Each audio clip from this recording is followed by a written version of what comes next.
Good morning, students. We have completed nearby 21 videos in our series. Okay, now we are going to learn future perfect tense. We have completed simple present tense, simple past tense, and simple future tense. Then present continuous, past continuous, and future continuous, and perfect also, present perfect, past perfect. Now we are going to learn future perfect tense. Okay, where we use future perfect tense. Future perfect tense आपण कधी वापरतो? ज्यावेळेस future म्हणजे काय, भविष्यकाळ. Future in the sense भविष्यकाळ.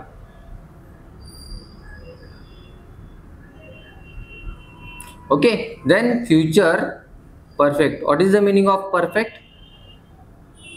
It's purna.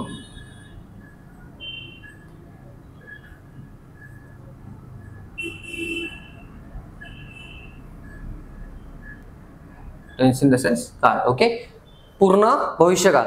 भविष्यकाळामध्ये पूर्ण झालेली क्रिया. ओके, एखादी क्रिया भविष्यकाळामध्ये पूर्ण झालेली असेल, जसं तो गावाला गेलेला असेल, आम्ही चित्रपट पाहिलेला असेल, तो इंग्लिश बोललेला असेल, ती मीटिंगमध्ये तिने मीटिंग घेतलेली असेल, त्याच्यानंतर ती स्टेजवर नाचलेली असेल, आम्ही गाणं ऐकलेलं असेल, त्याने होमवर्क पूर्ण केलेला असेल, त्याने अंगठी सापडलेली असेल, ओके, किंवा त्याने ती साईट सापडलेली असेल. ओके, एखादी क्रिया भविष्यकाळामध्ये पूर्ण झालेली असेल. ओके, त्याला हेल्पिंग वर्ब काय लागतात मित्रांनो? Will have, otherwise shall have. You can use will have for all subject. I, you, he, she, we, they. Okay, for all subject. And shall have, you have to use shall have only for I and we. These are our first person. हे काय आहेत आपले first person असतात. First person साठी shall have वापरला जातो. Future मध्ये जर क्रिया पूर्ण झाली असेल तर I आणि we साठी shall have वापरायचा. बाकी सर्व सब्जेक्ट साठी will have वापरायचा. will have, shall have साठी will have आय आणि व्ही साठी जरी यूज केला तरी चालतो मित्रांनो. Okay, our sentence.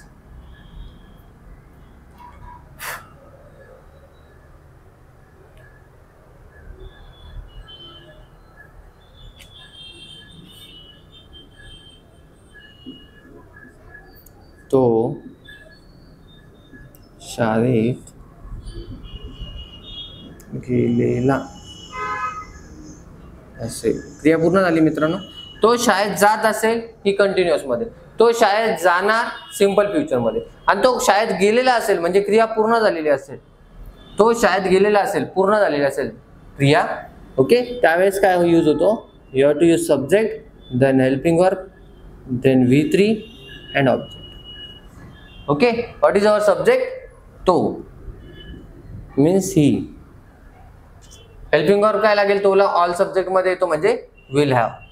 All subject कोणते कोणते असतात आपले?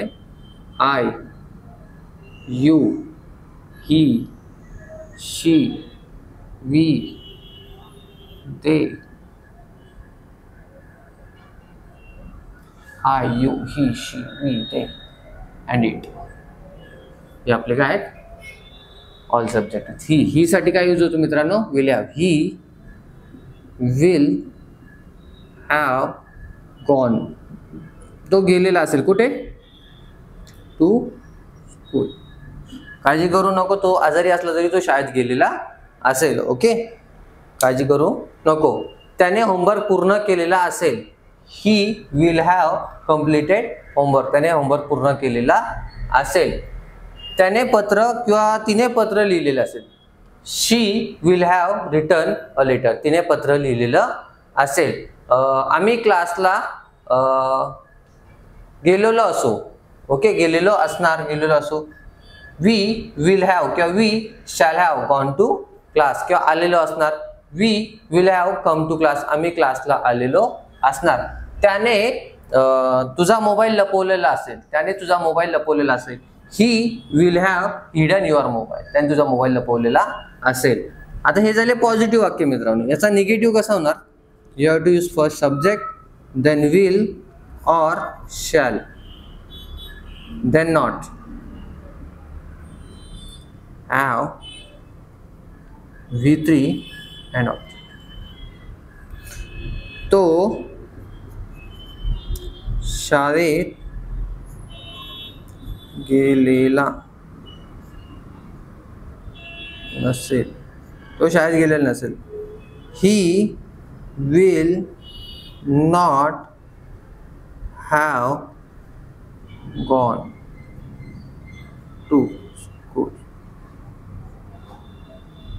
He will not have gone to school. He will not have gone to school. तो शाळेत गेलेला नसेल, त्याने अभ्यास पूर्ण केलेला नसेल. He will not have completed homework. त्याने अभ्यास पूर्ण केलेला नसेल. ती क्लासला गेली नसेल. She will not have gone to class. ती क्लासला गेलेली नसेल. ती क्लासला आलेली नसेल. She will not have come to class. ती क्लासला आलेली नसेल. हा झाला मित्रांनो होकारार्थी, हा झाला नकारार्थी. असेल किंवा नसेल. पण असेल किंवा नसेल तुम्ही तेव्हा बोलणार आहे ज्यावेळेस तुम्हाला कोणतरी क्वेश्चन करणार आहे. जर तुम्हाला क्वेश्चन केला गेला त्यावेळेस तुम्ही असेल किंवा नसेल सांगणार आहे. ओके, सो असेल किंवा नसेल साठी तुम्ही प्रश्न कसा करणार? Change the position. Okay, first you have to use helping verb, then subject, then V3 and object. What is our helping verb? Will or shall. Okay, ही साठी का वापरतो आपण? will. पण will he gone to school? Will he gone to school? Sorry. Will he have? Will he have gone to school? Question mark.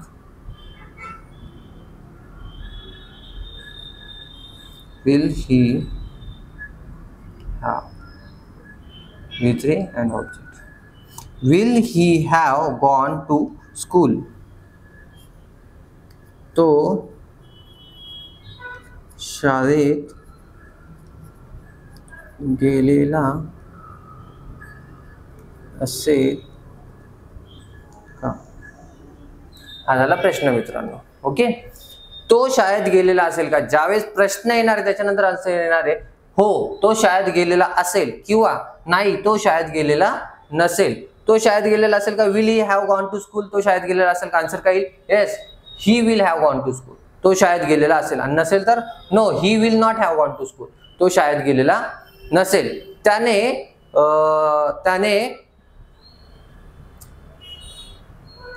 अंगठी शोधलेली असेल का? Will he have found a ring. त्याने अंगठी शोधलेली असेल का? त्याने अंगठी शोधलेली असेल.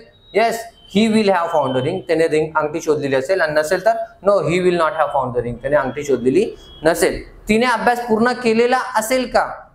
Will she have completed homework. तिने अभ्यास पूर्ण केलेला असेल का? Yes, she will have completed homework किंवा she will not have completed homework. तिने अभ्यास पूर्ण केलेला नसेल. श्वेताने तुझे कपडे धुतलेले असतील का? Will Shweta have wash your cloth. श्वेताने तुझे कपडे धुतलेले असतील का? Yes, Shweta will have washed my cloth. श्वेताने माझे कपडे धुतलेले असतील. आणि नसतील धुतले तर no, Shweta will not have washed my cloth. श्वेताने माझे कपडे धुतलेले नसतील. आपण तो चित्रपट पाहिलेला असेल का? Will we have watch that movie किंवा shall we have watch that movie. आपण तो चित्रपट पाहिलेला असेल का? आन्सर काय येईल? Yes, we will have watch that movie. आपण तो चित्रपट नक्की पाहिलेला असेल. ओके, डेफिनेटली म्हणजे नक्की. We will have watch that movie. Definitely आपण तो चित्रपट नक्की पाहिलेला असेल. आणि नसेल पाहिलेला तर no, we will not have watch that movie. आपण तो चित्रपट पाहिलेला नसेल. समजलं मित्रांनो? फ्युचर मध्ये क्रिया जर पूर्ण झालेली असेल तर विल हॅव हा हेल्पिंग वर्ब वापरायचा. ओके, नसेल झाली तर विल नॉट हॅव किंवा शॅल नॉट हॅव वापरायचा. आणि जर तुम्हाला क्वेश्चन करायचं असेल तर you have to use first helping verb will, then you have to use subject and then have. Okay, आता आपले प्रेझेंट मधले तिघी टेन्सेस झाले मित्रांनो. कंटिन्युअस पण झाला, सिंपल पण झाला आणि परफेक्ट पण झाला. देन सेम पास्ट मधले simple past, present past continuous आणि फ्युचर परफेक्ट हे तिघं पण झालेले. Okay, sorry, simple present, simple past, simple future. Okay, समजलं? Simple present, simple past, simple future. Then present continuous, past continuous, future continuous. Then present perfect, past perfect आणि future perfect. आपले simple, continuous आणि perfect तिघं tenses झालेले आहेत मित्रांनो. याच्यावर practice करा. जोपर्यंत तुम्ही ट्राय नाही करणार, जोपर्यंत तुम्ही बोलणार नाही, तोपर्यंत रायटिंग करून काहीच फायदा नाही. तुम्ही 30 सेंटेन्स में करा, 40 सेंटेन्स में करा, काही नाही. जोपर्यंत तुम्ही डेली रुटीन मध्ये सेंटेन्सेस आणत नाही, तोपर्यंत तुम्ही बोलू शकत नाही मित्रांनो. ओके, चलो bye, have a good day.